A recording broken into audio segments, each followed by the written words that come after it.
Hi, everyone. I'm Rena 9, and thank you for joining us. The White House is trying to clarify after President Trump sparked some confusion this morning over a key surveillance vote in the House. The president fully supports the 702 and was happy to see that it passed the House today, but he does have some overall concern with the FISA program more generally. The president doesn't feel that we should have to choose between protecting American citizens and protecting their civil liberties. He wants to do both, and that's exactly what he's going to do. We don't see any contradiction or confusion in that. Sure. Lawmakers this morning passed a bill reauthorizing a key section of the Foreign Intelligence Surveillance Act, FISA, which allows the government to conduct surveillance for intelligence purposes. It's supposed to target foreigners overseas, but critics claim that it's picked up communication of Americans on U.S. soil. Hours ahead of the vote, the president tweeted, "This is the act that may have been used with the help of the discredited and phony dossier to so badly surveil and abuse the Trump campaign by the previous administration and others." This, despite the fact that FISA has not been connected in any way with the controversial dossier that contains alleged compromising information on the president. The president's tweets contradicted his administration's official position on FISA. Less than 2 hours after the first tweet, the president sent out another one, reversing course, writing, "With that being said, I have personally directed the fix to the unmasking process since taking office, and today's vote is about foreign surveillance of foreign bad guys on foreign land. We need it. Get smart." Jordan Fabian is White House correspondent for The Hill. He joins me now from the White House. Jordan, thank you so much for coming on. I want to ask you, just yesterday, the White House sent out a statement urging lawmakers to pass FISA for the role that it plays in protecting Americans. But I want to play a bite from from CIA Director Mike Pompeo. He was asked about this Sunday on Face the Nation.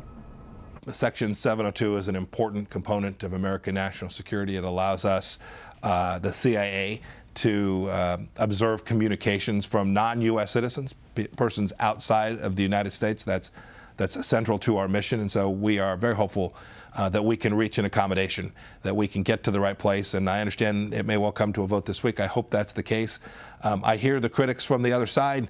I understand their concerns. I hope that we can accommodate them in a way and achieve our national security mission while continuing to protect Americans' privacy. Those are both important missions. I think we can do them both. So what happened here, Jordan? Why the mixed messaging from the president? Well, it's hard to say, but the president appeared to be watching some television this morning and appeared to see a segment where this 702 section of the FISA bill was criticized, and he responded to that, despite the White House's long-standing support for these provisions.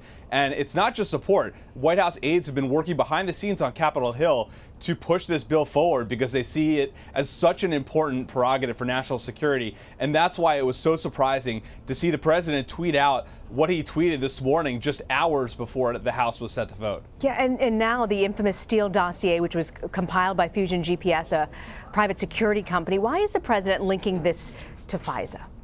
Well, it's a little bit confusing. These aren't really the same issues. I know that the president has raised a problem with this practice of so-called unmasking, which is administration officials asking for the identities of Americans that are swept up in foreign surveillance.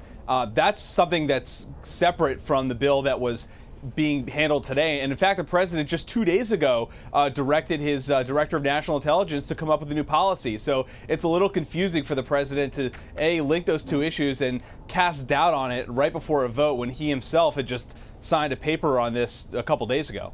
And you know, the president also appears to be changing his tune this week on whether he's willing to actually be interviewed by Robert Mueller's team for the Russia investigation. I want to play you a bite, some sound from him back in June, and then what he had to say yesterday. Would you be willing to speak under oath to give your version of those events? 100%. So if Robert Mueller wanted to speak with you about that, I would be glad to tell him exactly what I just told you, Joe. But again, I'll speak to attorneys. I can only say this. There was absolutely no collusion. Everybody knows it. So we'll see what happens. But again, would you be open to it? We'll see what happens. I mean, certainly I'll see what happens. But when they have no collusion and nobody's found any collusion at any level, it seems unlikely that you'd even have an interview. So what changed between June and now, Jordan?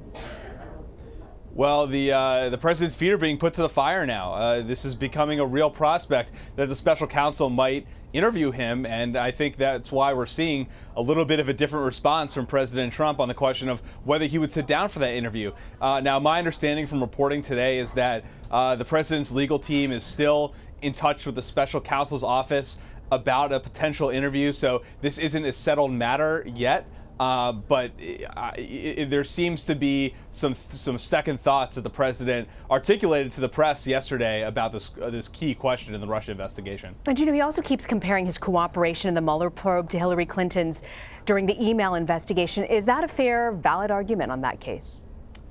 Well, it's a little bit different, and the president got some key details wrong there in comparing his possible cooperation to Hillary Clinton's. But moreover, I think what might be on the president's mind is this could be a very tough interview for him. The special counsel could be asking him questions about evidence he's compiled at a potential obstruction of justice case. And of course, there's the risk the president can make a false statement or say something wrong, which could open him up to a possible perjury charge. That's what we saw with Bill Clinton in the impeachment proceedings in 2000. So this is a very risky proposition for the president, and I think he understands that.